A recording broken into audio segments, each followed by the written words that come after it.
Hi, I'm Josh and welcome to my October TBR Take 2. October is, objectively speaking, the best month of the year. I'm sure we can all agree on that science fact. And because of that, I have a lot of very ambitious goals and a lot of books that I want to read. Some might say that my goals are a little too extreme. I love being ambitious. I can't help myself because there's too much to do in this wonderful month of the year. I'm participating in 3 different readathons and they all overlap. So I'm going to try my best to make those work while also still reading a few others outside of that. So this month is 5 weeks long. The first week is like half a week.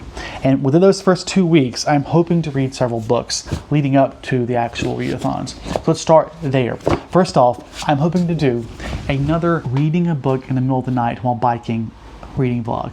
Now, by the time this video comes up, I should have finally posted my nighttime reading vlog of A Head Full of Ghosts by Paul Tremblay. And that reading vlog was filmed back in May. I don't think I said that in the reading vlog, but it's taken me months to actually edit it. The goal of that was to basically just share my experience as I tried to scare myself while biking. And I still want to do that again for October. And I intentionally picked a book that I thought would be extremely scary. Something that is arguably one of the scariest books ever written, according to several different lists that I found, and that is Ghost Story by Peter Straub. Granted, this is supernatural. Some people don't think that's scary. Personally, I do. I am not a superstitious person. I don't believe in ghosts. I don't believe in demons. I don't believe in anything like that. But the mind is a tricky thing, and I am hoping that this will elicit some serious terror while I'm biking. So much so that I'm honestly not sure if I'll be able to complete this vlog without giving up out of pure terror. I think it's going to be a spectacular experience. I'm truly psyched to be reading this. Next, there were 3 more books that I want to read. First, I want to read the second memoir by Shirley Jackson, that is Raising Demons. I read Life Among Savages last year and I thought it was really interesting. I want to say I gave it 3 stars, maybe 4, probably deserved 3. It read like a 50s housewife who was trying to present herself as the perfect 50s housewife. And I couldn't tell if it was just Shirley Jackson trying to give off this idea of this is who she is, or if it's supposed to be a satire on what women were like back then, and I can't help but think that it's somewhere in between. But in any case, I wanted to read this just so I could say I've read both. Next, my anti-racist book of the month that I want to read is going to be The Dark Fantastic, Race and the Imagination from Harry Potter to the Hunger Games by Ebony Elizabeth Thomas. And the idea is it's just exploring how race is addressed and used in different things in pop culture. And while this isn't explicitly horror, I still think that it makes for a good fit into October. I was trying to pick an anti-racist book that still sort of kept the idea of, you know, like dressing up and things like that. And since this is about fictional characters and fictional, finally, the next one that I want to read is actually a buddy read with Erica from the Broken Spine, which is Frankenstein in Baghdad by Ahmed Saadawi. And I haven't actually read Frankenstein by Mary Shelley. And in fact, in addition to reading this, which Erica and I are planning on doing an actual reading vlog for this, either on my channel or hers, but in addition to reading that, I'm hoping to first read Mary Shelley's Frankenstein, which in addition to this, I actually have an entire week of reading classic horror Gothic novels. And I've been playing this for a few months now. One, because I just think it would be great to actually experience some of the classics of a genre that I absolutely adore. And also because I'm kind of falling behind on my classics goal this year. I'm hoping to binge these and catch up on that goal. So of these, obviously, I've already mentioned Mary Shelley's Frankenstein. Then there is a short story that I mentioned in a book called a while back that I got from a thrift store called Melmoth the Wanderer by Charles Robert Maturn. And this one is a series of short stories. Obviously, it's not very popular. I mean, I never heard anybody talk about it outside of me. And this is a series of short stories about this monster. I wasn't initially planning on including it in this stack of themed books because I would not be able to get through it fast enough in a week's time without an audiobook, and it's not released on audio because it's not that popular. But it turns out that it actually is on LibriVox, which if you've never heard of LibriVox, it is a resource to get public domain audiobooks that are made by volunteers who volunteer to read classic books that are obviously in the public domain. I actually used that a lot in high school. I ended up reading several classics because of that, because back then I was poor and I couldn't afford to get my own. And I'm realizing now that it's actually a fantastic resource for some old books that aren't on audio. And then there were several other classics that are actually going to prioritize above that one. There's Rebecca by Daphne de Maurier, and this is a Gothic, I think, ghost story about a dead wife. I know there's a Netflix movie coming out, so I'm really excited to get to this before that. and I'm hoping I like it. Same with Wuthering Heights, which I heard was a ghost romance story. I'm not sure. I know this is Gothic Classic by Emily Bronte. This and Rebecca, honestly all of these, I'm a little worried just because I struggle with Victorian literature because the tone is just something that I have a hard time connecting to. So I'm hoping that's not a big problem here. Because there's one more book in this huge stack that I want to read in hopefully like 5 or 6 days. It's Dracula by Bram Stoker.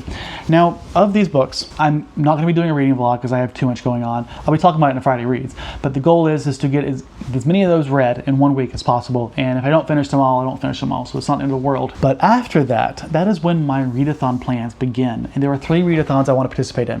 One is the Golden Girls Myrtle Mystery, which there is a yearly readathon for the Golden Girls, which I've yet to participate in, that happens in the June time period. And I really wanted to participate in this because I love Golden Girls. It's one of my favorite shows of all time next to Buffy. So this murder mystery, it kind of counts as Halloween. But overlapping with that is also Fortnight Frights, as well as the BlackSFFathon. And then there's one more readathon by the Block Petition that I just couldn't make work. I really wanted to make them fit into the prompts. It was hard enough making these 3 work. So sadly, it just didn't work out. So the Golden Girls Murder Mystery happens from the 12th to the end of the second to last week of October. And then Fortnight Frights and BlackSFFathon happen the second to last week to the end of October. So those 3 are all meshing together, which is why first I will basically go through first my TBR for the Golden Girls murder mystery, then tell you which prompts they satisfy. And then once I do that, I will walk you through what the rest of my TBR is for those last 2 weeks with the Fortnight Frights and BlackSFFathon. And then I'll talk about which prompts they satisfy. I essentially have my TBRs for those split it into 3 weeks. That also means that my month is going to be very structured, more so than I normally would be, which I'm already normally pretty structured. But if I want to accomplish what I want to accomplish, I have to be really strict, which I'm okay with. I like goals. Goals are a fantastic motivator for me, even if they're not for some people. And I enjoy working from that framework, at least for part of the time. And I think October is a special month, so I think it's okay to push myself for 1 month. Looking at the first week of the Golden Girls Murder Mystery, we have Final Cuts by Ellen Datlow. This is a set of anthology horror stories that are themed around Hollywood horror. I'm not sure how much of it has to do with slash or flick, but I find that people tend to be pretty creative in Ellen Datlow's horror anthologies. This is actually her newest horror anthology. I've read several by her now. Some big names that'll be in this is Josh Malaman, Garth Nix, Stephen Graham Jones, and many others. Ellen Datlow is actually how I found several of my new favorite authors, Stephen Graham Jones, Shauna McGuire. Then I'm going to be reading Wild Seed by Octavia Butler, book 1 of the Patternist novels, and I don't know a lot about this. I think I know it's some type of sci-fi, and I'm reading this because it is the second book in the Octavia Butler slow read. I couldn't make it work in September, and then the live show for this book is in November. November is Nonfiction November, so I decided to make it work here. Again, not strictly horror, but close enough, and I think it's a good reason to be reading it. And then finally, another Shirley Jackson themed book, which is Shirley Jackson, A Rather Haunted Life by Ruth Franklin. This is an autobiography of her life. I intentionally sought this out when I realized that Life Among Savages, her first memoir, felt very calculated and not very open about her life. And I wanted to learn a lot about her, especially since I've heard that she has had some really dark things going on in her head. Then for the second week of the Golden Girls Murder Mystery, I'm going to be reading My Soul to Keep by Tenerife Dew. This one I'm actually reading because, one, I want to read more Tenerife Dew. This is book 1 of the African Immortal series of, I think, about vampires. But also because there is a group read going on or something like that by Ashley from Bookish Realm, Erica from The Broken Spine, and others, where they'll be reading some type of BlackSFF book every month and then doing live shows for it. And so I'm going to be reading it partly for that reason as well. And then I'm going to be reading a very classic book called The Conjure Woman by Charles Waddell Chestnut, which is a classic book from the 1800s. And I actually chose to read this because I read The Conjure Woman by Aki Atakora back in March, I think, and I really enjoyed it. It made me want to learn more about basically this classic religion of some of the African slaves who I think are often portrayed as being Christian, but obviously had their own religion before being brought to America. And then lastly, another short story collection, After the People Lights Have Gone Off by Stephen Graham Jones. I've actually never read any short story collections by him yet, and I'm really excited to be getting this. This is a really sturdy collection, by the way. I've read one of these in one of Ellen Datlow's collections, and I absolutely loved it, so I'm hoping if the rest are in the same line, it's going to be great. Stephen Graham Jones is just, he knows how to evoke this classic horror slasher feel in his books, and God damn it, is that what I want? It really is. I'm taking a pause and go ahead and taking a look at the Golden Girls murder mystery prompts. I'll put them up here. You see that it's split into 3 different sets. There are suspects, there are crime scenes or the area like in Clue, and then there's the actual weapon. The idea is every prompt that you meet, you get that card, and the host will randomize what the actual weapon, location, and murder suspect, what all that was. And if you read those prompts, you win. And the idea is you would get some sort of special advantage to the Golden Girls Readathon coming up in June again next year. And so the goal, of course, for me is to read as many as possible. So the first set of suspects are an author's name. It starts with R for Rue McClanahan, and that is going to be Ruth Franklin's Shirley Jackson, A Rather Haunted Life. A book whose name starts with a B, Butler. Author whose name starts with a W. And this one I'm kind of grasping at straws, but I think it's fair. Charles Waddell Chestnut, his middle name starts with W, and then counting that. And then finally an author's name who starts with E. And that is going to be Ellen Datlow. Moving on to the crime scenes. Orange or peach on the cover. Orange. Aren't you glad I didn't say banana? Such a dumb joke, did not work at all. I apologize. Food on the cover is one that I could not make work, sadly. Nature on the cover, and there are a few here. There are trees in this, if you look closely. There's a lake on this one. And the moon is kind of nature. Romance. Pretty sure there's a romance in this story. Next up, knife on the cover, which of all the Ellen Datlow collections that I've been wanting to read, I ended up choosing this one, not because I was particularly excited for it, because I had a knife. I kind of wanted to read her older ones first, but it fits the prompt, so gotta do what I gotta do. A classic, Charles Waddell Chestnut. A circle on the cover. Circle, circle, circle. Also a circle, kind of. And then finally, a beautiful cover, which is obviously subjective, but I think it goes without saying that this is a gorgeous cover. This is actually an updated release. Her estate is having all of her books re-released and new covers. I think they're beautiful. I have one of her new updates for the Earthseed series. I don't think that's what it's called. Parable series. And I personally like these more, actually. I'm really excited. I just recently hauled the 3rd book in the series, and that's all the prompts. I think the only one I'm not getting is food on the cover, so I have a really good chance of getting this. If I don't win this because of that one, I'm gonna be so annoyed. Now we can move on to my last week's TBR before I review the other 2 readathons. First is Prosperous Demon by KJ Parker. This is a novella. It's actually just dark fantasy, I think. It's not strictly horror. Girls Against God. This is a translated work from some European location, I'm not sure what. And the reason I chose this because it was an ARC, and I like things that seem satanic, so I thought it would be fun and hopefully scary. Next up is The Gilda Stories by Joel Gomez, and this is a classic horror vampire lesbian tale. Another one that I'm actually buddy reading with Erica from The Broken Spine, and again, we'll be doing a live show either on my channel or hers, probably in early November. Mexican Gothic by Silvia Moreno Garcia, which is some kind of gothic horror. Don't know a lot about it. I've heard mixed reviews. I ended up getting it because it was a book of the month pick at the time, and it seemed most appealing to me. And then finally, Lock and Key, Welcome to Lovecraft by Joe Hill and Gabriel Rodriguez. And this is the first in the series, and the reason I chose this was because I was really intrigued by the TV show. I felt like the tone was way off from what I would have liked, at least. I mean, I don't actually know what the tone's supposed to be, but I've heard this is way darker.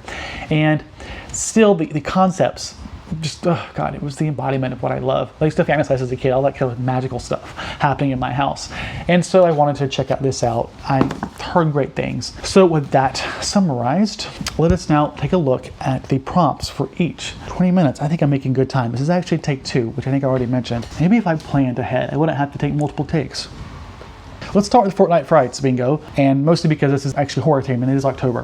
First, we have With an Undead Character, and there are 2 for this. Obviously, there's My Soul to Keep, which has vampires, and The Gilda Stories, which I'm pretty sure also has vampires.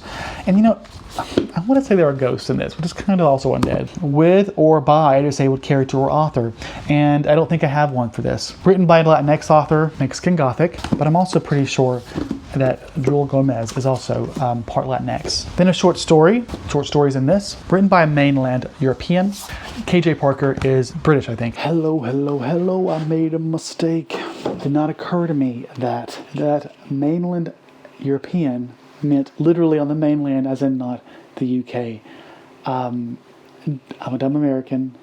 Not that all Americans are dumb, but if I'm in any example, luckily for me, Girls Against God also works for this prompt since she's from Norway. A poem I don't have, but if I have time, I might try to find a horror poem to make it work. Written before 1960, The Conjure Woman, a Gothic novel by a person of color, Mexican Gothic. Written by an author from Asia. This one I couldn't make work. A translated work, Girls Against God, is translated. It's an arc I need to fit in somewhere in October, so it works.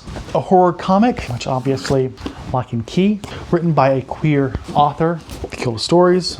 A piece of dark fantasy, and I don't know if these work, but I'm gonna call this as well as this dark fantasy, urban fantasy, dark fantasy, same thing, right? Written by an indigenous author, obviously. Stephen Graham Jones. Green on the cover, also green. And then finally, written by a Black or African author. And for this I have several, obviously. I have The Guild of Stories, I have Soul to Keep, and I have The Conjure Woman. Whew. So that's that. And now moving on to the next bingo board. If you're still here, thank you so much. There's just so much great things going on this month. More evidence that October is just amazing. LGBT plus main character, The Guild of Stories, social justice oriented. I don't think any of these count. Gods as characters, I don't think anything works here unless you count these vampires. Horror, obviously there are other horror here, but the idea is we're reading by Black authors. A group book, technically this is a group with Erica, and technically they're doing the group read thing video. I'm not technically a part of that, but I'm counting it. I don't know if that's the group read or a group read, but you know what? That's the problem, not including articles. Not set on Earth. I'm pretty sure all of these are set on Earth. Disability rep, again, I don't have that author, not from the US or Canada. Again, I don't have that. Love, this, and this. So to review, I'm pretty sure I have bingo across queer, group, and love. But I don't think they will. So that's that. 25 minutes. I think that's actually really good considering how many books I have here. Will I get through them all? Almost certainly not. If I had to bet, I would bet I was going to fail. But it's not about that. Let me know if you're participating in any of these readathons. If you haven't heard the Golden Girls readathon, which I know is kind of small, you should check it out, especially if you're a fan of Golden Girls. And if you're not a fan of Golden Girls, like, what are you doing here? Why are you watching me? Like, so much is going on. And I'm pretty sure I also mentioned the readathon happening from the lock petition, which I just couldn't make fit. But in any case, I'm excited for this month. It's going to be really good. And I'm so excited. I am participating in, well, or at least doing 5 different reading tags by the lock petition that are all themed around Halloween. I'm really excited for that. I'm hoping to be dressing up for each of those too. So look forward to that.